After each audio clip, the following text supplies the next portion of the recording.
Bapa di surga, kami bersyukur Tuhan, Engkau tetap memberikan kami kesempatan pada saat ini untuk merenungkan sebagian daripada firman.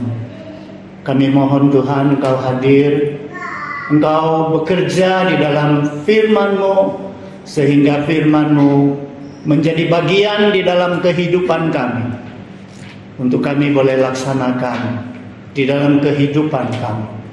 Demi kemuliaan nama-Mu, kuasai hati kami dan pikiran kami Tuhan pada saat ini, dan Roh-Mu bekerja di dalam kami. Di dalam Yesus Kristus kami berdoa. Amin. Shalom. Jemaat yang saya kasihi di dalam Yesus Kristus, firman Tuhan menurut Almanak GMI pada hari ini kepada kita adalah terdapat di Yohanes pasal 17 ayat 20 hingga ayat ke-26. Kitab Yohanes pasal 17 ayat 20 hingga ayat ke-26. Karena ayatnya tidak panjang, 6 ayat, kita baca bersama-sama. Yohanes pasal 17 ayat 20 hingga ayat ke-26. Kita mulai.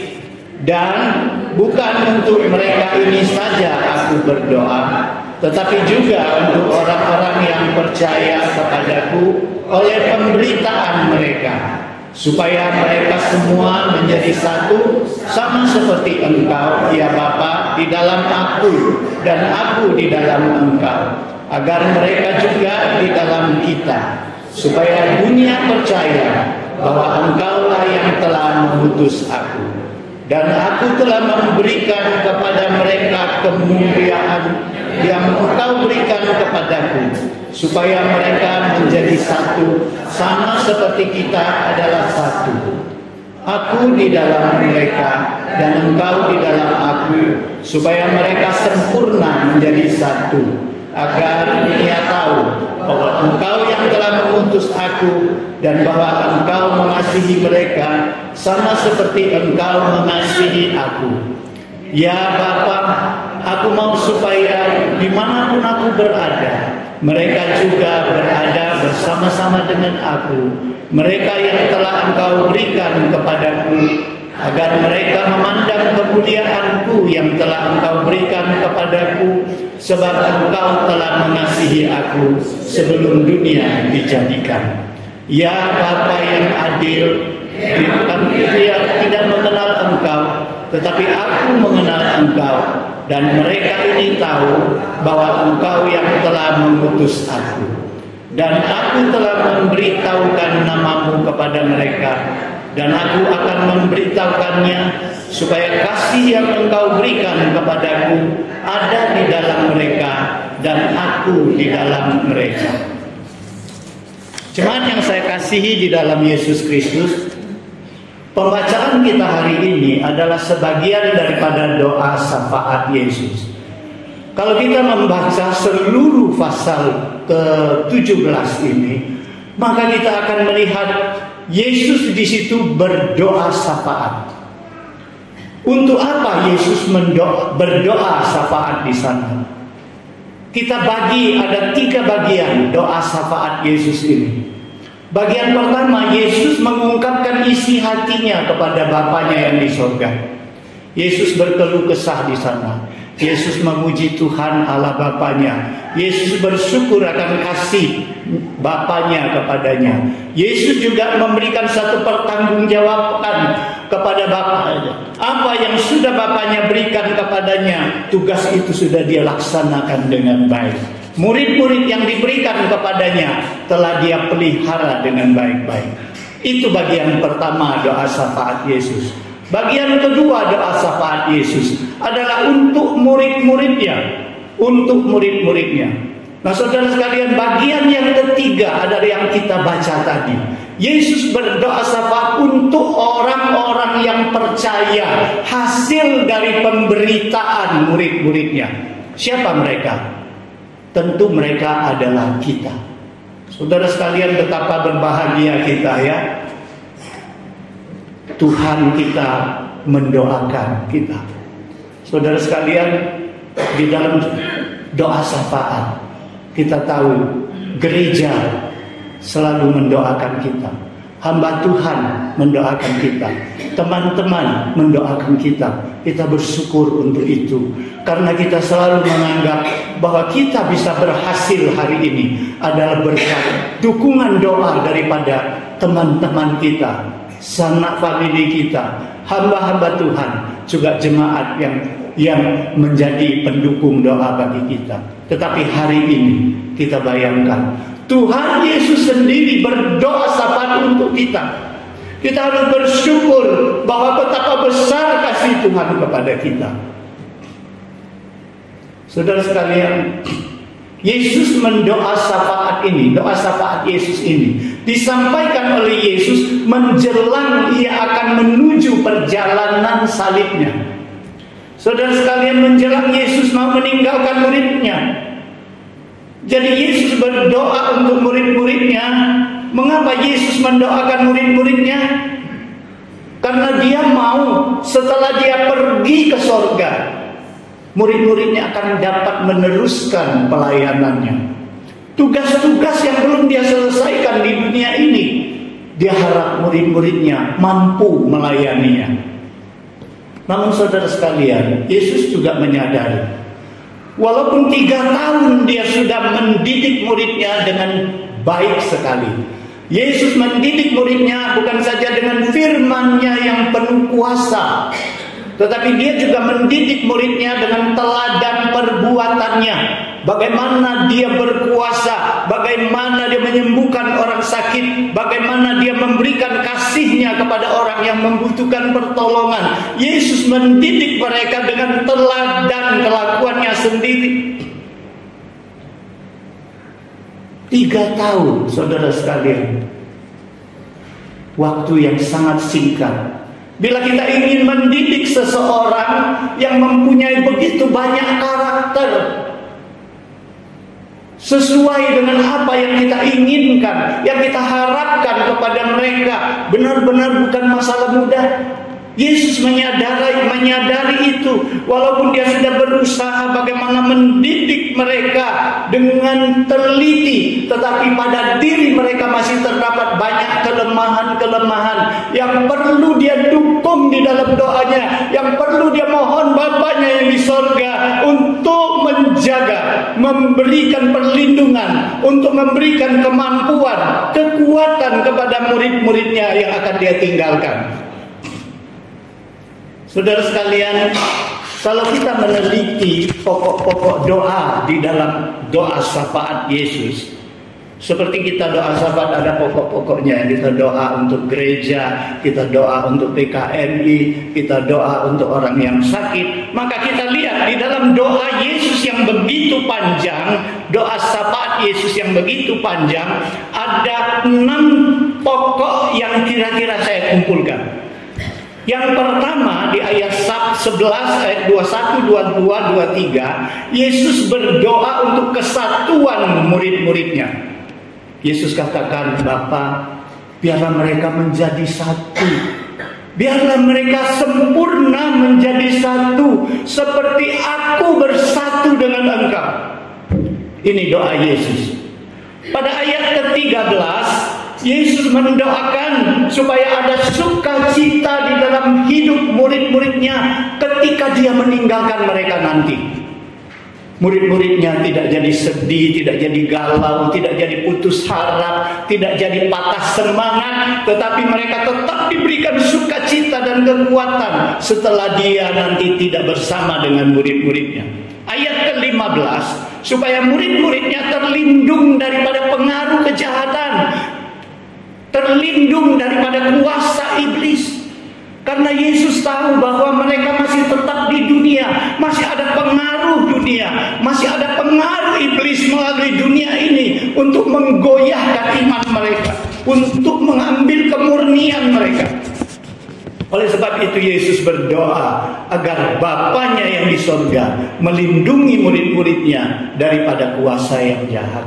Ayat ke-17, supaya murid-muridnya hidup di dalam kekudusan firman-Nya, supaya murid-muridnya tidak tinggalkan firman Tuhan, supaya murid-muridnya berpegang kepada firman Tuhan kebenaran dan menyampaikan firman itu kepada banyak orang. Ayat ke-24, supaya murid-muridnya tetap hidup di dalam Tuhan. Mereka tetap tinggal di dalam Tuhan dan tidak pernah meninggalkan Tuhannya. Ayat ke-26 sebagai ayat yang terakhir, supaya murid-muridnya hidup di dalam kasih-Nya. Kasih-Nya yang telah diberikan Bapaknya kepada dirinya. Kasih itulah yang akan diberikan, yang Yesus mohonkan supaya diberikan juga kepada murid-muridnya. Saudara sekalian, segala pokok doa ini, semua pokok doa ini sangat penting. Tetapi ada satu pokok doa yang spesial. Spesialnya di mana?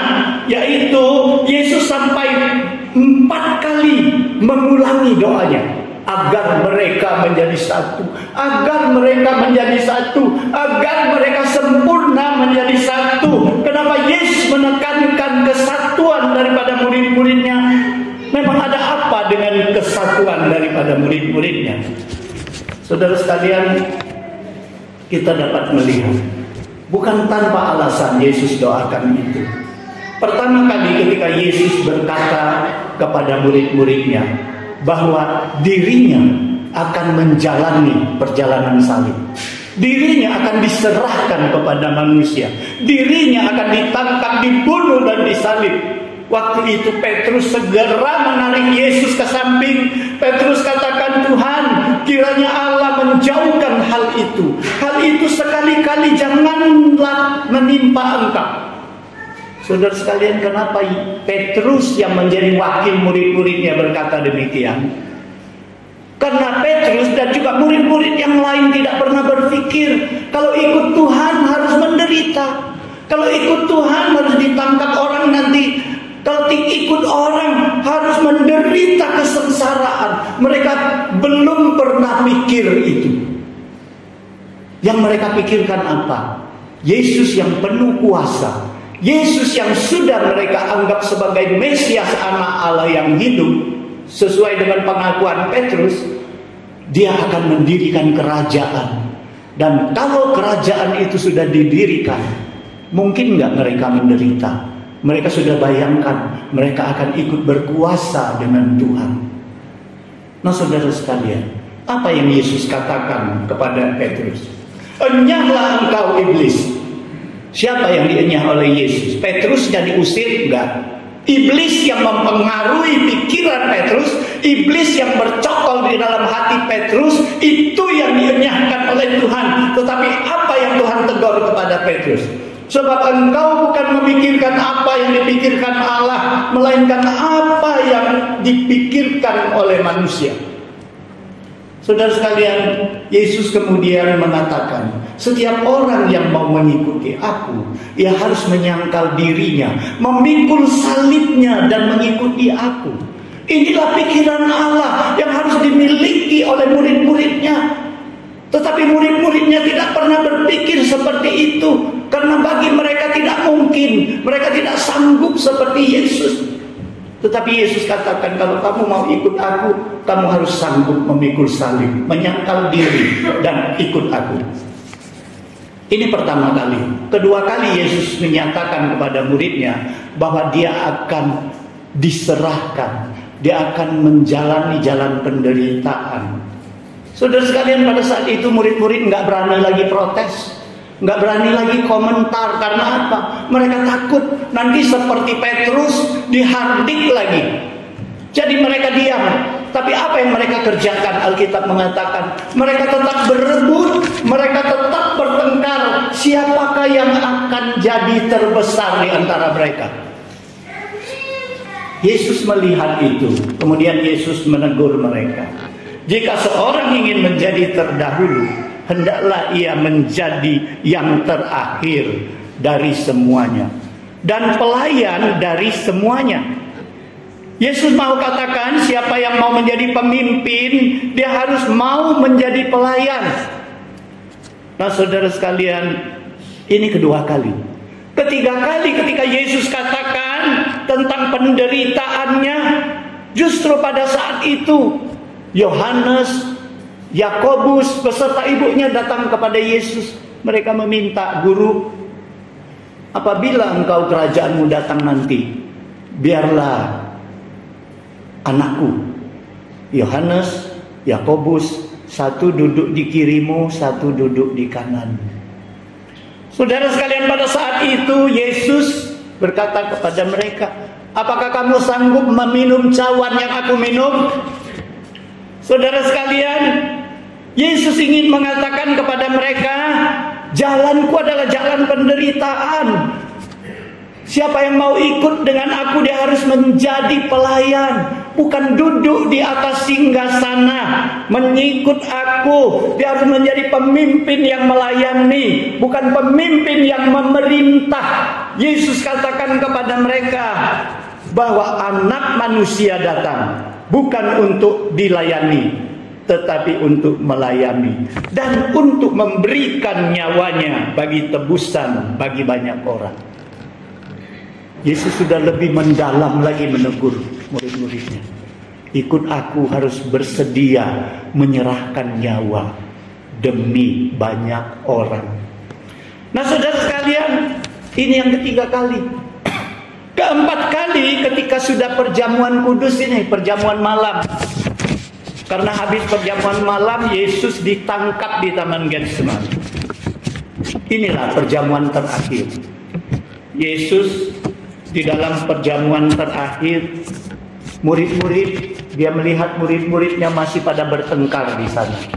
Mereka masih berebut siapa yang terbesar di antara mereka. Mereka masih memperdebatkan satu dengan yang lain. Dan Yesus menegaskan kepada mereka, yang terbesar di antara kamu hendaklah menjadi sebagai yang paling muda dan pemimpin sebagai pelayanan. Yesus menasehatkan mereka bukan lagi dengan perkataan, tetapi Yesus melepaskan handuk pinggangnya. Yesus mencuci kaki murid. Saudara sekalian, Yesus katakan, siapa yang lebih besar? Orang yang dijamu makan atau orang yang menjamu makan? Yesus katakan, pastilah orang yang dijamu makan, bukan orang yang menjamu makan. Saudara sekalian, di sini Yesus katakan, aku sebagai pemimpinmu, tetapi aku mencuci kakimu. Saudara sekalian, Yesus sekarang menasihat dengan muridnya, dengan kelakuannya, dengan tindakannya. Yesus memberikan contoh bagaimana seorang pemimpin sebagai dirinya rela turun ke bawah, mencuci kaki murid-muridnya. Saudara sekalian, dari beberapa peristiwa di atas kita dapat melihat bahwa di antara murid-muridnya ada semacam pertikaian, ada semacam perebutan kekuasaan, karena mereka berdebat tentang kedudukan. Dan pertikaian ini kalau tidak ditangani dengan baik, maka itu akan berkembang menjadi permusuhan. Akhirnya tidak mustahil akan terjadi perpecahan. Oleh sebab itu, Yesus sangat perhatikan itu. Inilah sebabnya kenapa sampai 4 kali Yesus katakan, hendaklah kamu menjadi satu. Nah, saudara sekalian, memang perbedaan pendapat itu wajar terjadi di dalam kehidupan berkelompok. Apalagi di gereja, begitu banyak jemaat. Nggak mungkin semua satu pendapat. Banyak perbedaan pendapat, perbedaan ide, perbedaan kehendak. Tetapi saudara sekalian, perbedaan itu bukannya jelek.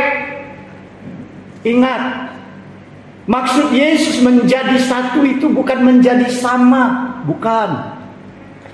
Ya, bukan seperti kita pakai seragam. Kalau pakai yang merah-merah semua, enggak. Ya, hati manusia itu berbeda-beda. Yesus tidak ingin kita, kamu harus menjadi satu, kamu harus menjadi sama semua, enggak. Maksud Yesus adalah menjadi satu di dalam perbedaan. Bisa nggak ada perbedaan pendapat tetapi kita tetap bersatu? Bisa nggak ketika kita berbeda pendirian, beda ide, tetapi kita tetap bisa bersatu? Saudara sekalian, Yesus bukan hanya mengharapkan itu, tetapi Yesus memberikan contoh di dalam doa syafaatnya. Seperti aku satu dengan Bapakku, seperti aku ada di dalammu Bapakku, supaya mereka juga ada di dalam aku. Nah, jadi di sini saya mengambil tema bersatu di dalam Tuhan. Kita bisa bersatu di luar Tuhan, bisa? Ya, ini kelompok ini bersatu. Semua orang Jawa bersatu. Bersatu itu, tapi berkelompok. Ini bersatu dalam satu pandangan. Oh, pandangan kamu semua sama dengan aku, kita bersatu. Oh, kalau itu yang terjadi di dalam gereja atau di dalam suatu kelompok, pasti kelompok itu akan hancur dan pecah. Tetapi Yesus katakan, kamu harus bersatu di dalam segala perbedaan, tetapi seperti aku di dalam Bapakku. Saudara sekalian, kita tahu Allah Tritunggal. Bapa menciptakan langit bumi, Yesus memberikan penebusan bagi manusia, Roh Kudus turun menjadi penolong kita. Semua tugas mereka berbeda, tidak sama, tetapi mereka tetap menjadi satu Allah yang hidup, yang tidak bisa dipisahkan. Bayangkan kalau Allah nggak ada firman, nggak ada perkataannya, Allah bukan Allah yang hidup. Kalau Allah tidak ada rohnya, maka Allah bukan Allah yang hidup. Tetapi Allah kita bersyukur, karena Dia adalah Allah yang mempunyai firman-Nya, yang mempunyai rohnya. Tanda Allah kita itu hidup, Allah kita itu hidup. Nah, Yesus mau kita bersatu di dalam segala perbedaan kita, tetapi di dalam Tuhan kita seperti Tuhan, Allah Tritunggal yang bersatu.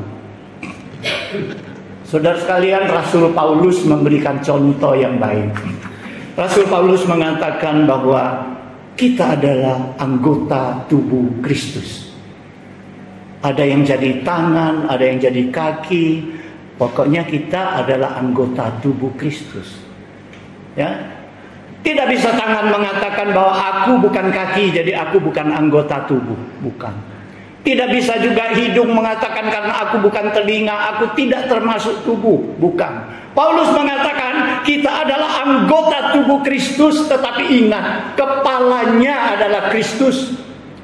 Jadi saudara sekalian, bagaimana jadinya umpamanya tangannya meraih ke kanan tetapi kakinya berjalan ke kiri, pasti itu tidak sinkron. Makanya di sini Paulus memberikan contoh tubuh Kristus yang lengkap. Sebagai gereja yang lengkap adalah semua anggota tubuh itu bersinergi, bekerja sama dengan baik, dengan satu perintah, yaitu perintah kepalanya. Jadi kalau otaknya memerintahkan mengambil barang di ujung sana, kaki berjalan ke sana, tangan meraih ke sana, mata memandang sana, telinga memperhatikan suara di sana. Nah, saudara sekalian, inilah kemauan dari Tuhan agar kita bersatu di dalam segala perbedaan. Boleh tidak kita mengkritik kalau orang nyanyi pakai tepuk tangan? Enggak. Boleh tidak kita mengkritik gereja, ibadahnya caranya beda dengan kita? Enggak. Yang penting semua perbedaan itu menjadi satu tujuan. Apa tujuan? Yaitu di dalam Allah Tritunggal, di dalam kebenaran Allah yang benar. Tetapi kalau ada gereja di luar kebenaran Allah, itu gereja yang sesat. Saudara sekalian, inilah kemauan Yesus, supaya kita bersatu di dalam Tuhan. Saudara sekalian, sekarang apa tujuan kita untuk bersatu? Yesus mau kita bersatu itu ada tujuannya. Ya, tujuannya apa? Kalau kita baca di dalam ayat 21, kita akan mendapatkan 3 hal. Tujuan bersatu supaya Yesus katakan apabila kamu bersatu, supaya orang percaya, supaya dunia percaya bahwa aku diutus oleh Bapakku. Percaya kepada siapa? Kepada Yesus. Ya, kita mau orang percaya kepada Yesus, kita harus bersatu dong. Kalau kita pecah belah, kalau kita berhancur lebur, bagaimana kita bersaksi supaya mereka percayalah kepada Yesus, percayalah kepada Yesus. Kita tidak akan dapat menjadi saksi. Ini tujuan pertama, kita bersatu supaya orang percaya kepada Yesus, bahwa Dia adalah Mesias utusan Allah, Dia adalah juru selamat kita, Dia adalah penebus kita dan Tuhan kita. Ini tujuan pertama. Tujuan kedua, agar mereka melihat kemuliaan Allah yang ada padaku, yang sudah kuberikan kepadamu. Saudara sekalian, bagaimana orang melihat kemuliaan di dalam diri kita, kemuliaan yang diberikan oleh Allah, kalau kita tidak bersatu? Di mana kemuliaan Allah? Justru karena ketidaksatuan kita, Allah bukan dimuliakan, tapi nama Allah dicemarkan. Saudara sekalian, yang ketiga, supaya mereka tahu bahwa begitu besar Allah mengasihi dunia ini, supaya mereka mau bertobat dan percaya kepada Tuhan. Nah, saudara sekalian, inilah tujuan di mana Yesus mendoakan kesatuan daripada kita. Lalu apa yang harus kita lakukan di dalam kesatuan kita? Saudara sekalian, di dalam Alkitab memberikan contoh kepada kita. Ketika gereja pertama dibentuk, ketika Roh Kudus turun, jemaat berkumpul membentuk satu perkumpulan yang akhirnya dinamai gereja. Saudara sekalian, di situ mereka memberikan teladan kepada kita bahwa mereka rajin di dalam persekutuan dan doa.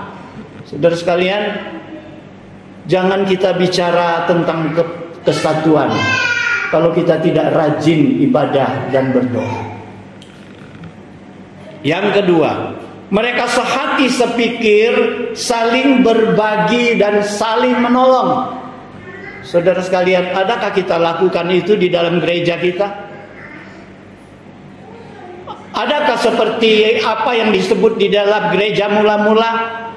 Mereka yang kaya tidak berlebihan, mereka yang miskin tidak berkekurangan, mereka saling memperhatikan, mereka menjualkan harta mereka untuk menolong orang yang membutuhkan. Adakah itu terjadi di dalam diri kita untuk menyatakan bahwa kita sehati sepikir, bahwa kita saling berbagi berkat Tuhan, kita saling menolong?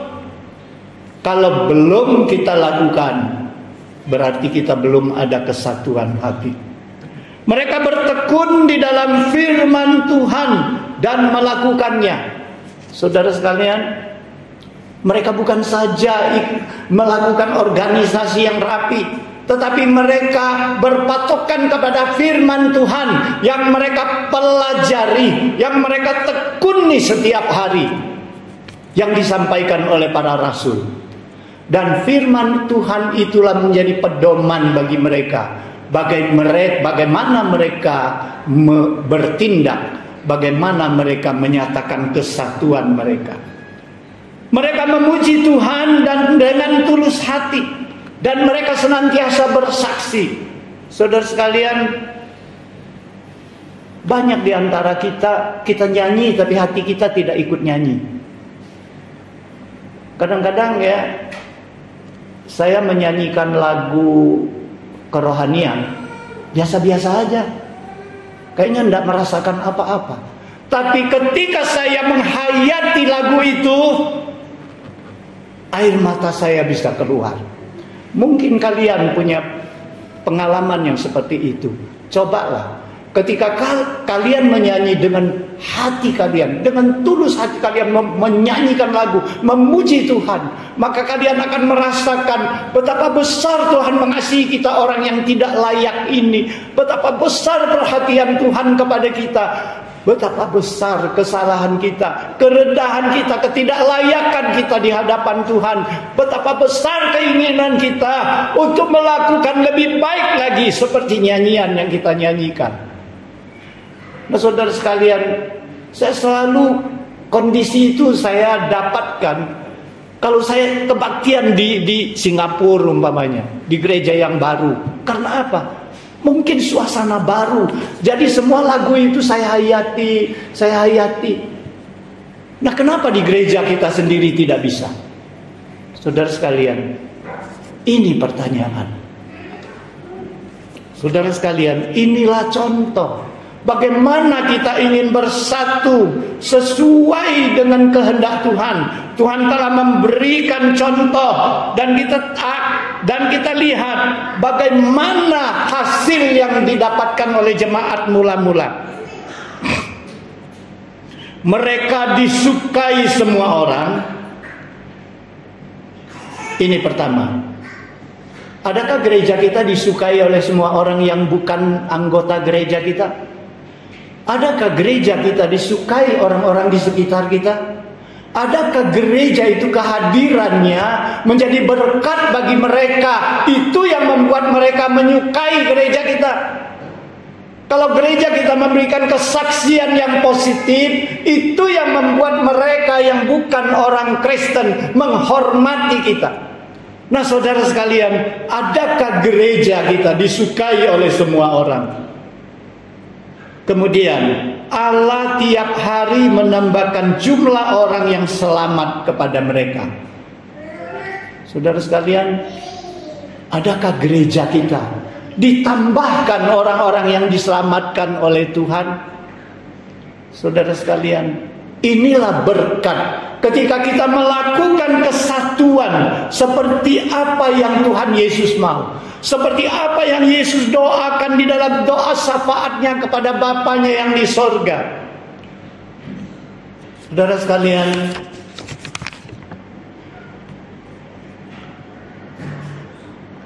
bersatu bukan untuk menguasai. Bersatu adalah untuk bersaksi bagi Tuhan. Bersatu adalah untuk melayani. Saudara sekalian, kita melihat di ayat ke-26, ayat yang terakhir, Yesus menutup doa syafaatnya. Yesus katakan apa? Agar mereka hidup di dalam kasih Tuhan. Saudara sekalian, Yesus memberikan suatu resep terakhir kepada kita. Bagaimana kita bisa bersatu di dalam Tuhan? Hanya kasih Tuhan yang dapat menyatukan kita. Hanya kasih Tuhan yang dapat menyatukan segala perbedaan pendapat. Hanya kasih Tuhan dapat membuat kita mengampuni orang yang bersalah dengan kita. Hanya kasih Tuhan yang membuat kita dapat melakukan kebaikan kepada semua orang. Hanya kasih Tuhanlah yang dapat menyatukan kita yang berbeda ini. Saudara sekalian, Yesus tutup itu dengan doa syafaatnya. Dan Yesus mengharapkan agar semua umat Tuhan, agar kita yang percaya dari hasil pemberitaan murid-muridnya, agar murid-muridnya yang sudah dia bina selama 3 tahun itu dapat menjadi saksi Tuhan setelah dia pergi. Saudara sekalian, sudahkah kita mempunyai kesaksian yang demikian? Sebentar lagi, tanggal 15 Juni, kita akan merayakan ulang tahun gereja. Saudara sekalian, bersatu di dalam Tuhan adalah satu kesaksian kita ketika kita merayakan ulang tahun gereja, supaya kita bersaksi dengan kesatuan kita. Mari kita berdoa. Bapa di surga, kami mau bersyukur untuk firman. Kami rindu Tuhan, firman-Mu hari ini memberikan kami semangat baru kembali. menyadari apa yang kami lakukan selama ini, kesalahan-kesalahan yang sudah kami lakukan. Biarlah Tuhan ini menjadi koreksi bagi kami, untuk kami mau bersatu di dalam segala perbedaan kami. Karena perbedaan bukan jelek, tetapi melalui perbedaan itu kami boleh menambah, memperluas wawasan kami tentang Engkau, tentang dunia ini. Tuhan, satukanlah kami seperti Engkau bersatu di dalam Bapa. Biarlah kami juga bersatu di dalam Engkau. Tolong kami ya Tuhan, agar kami boleh melaksanakan firman-Mu melalui pertolongan Roh. Karena tanpa pertolongan Roh, niscaya kami tidak mampu melaksanakannya. Terima kasih Tuhan, biarlah kasih-Mu yang terbesar itu melengkapi kami semua, sehingga kami bertindak hanya berdasarkan kasih Tuhan. Terima kasih Tuhan, di dalam Yesus Kristus kami berdoa. Amin.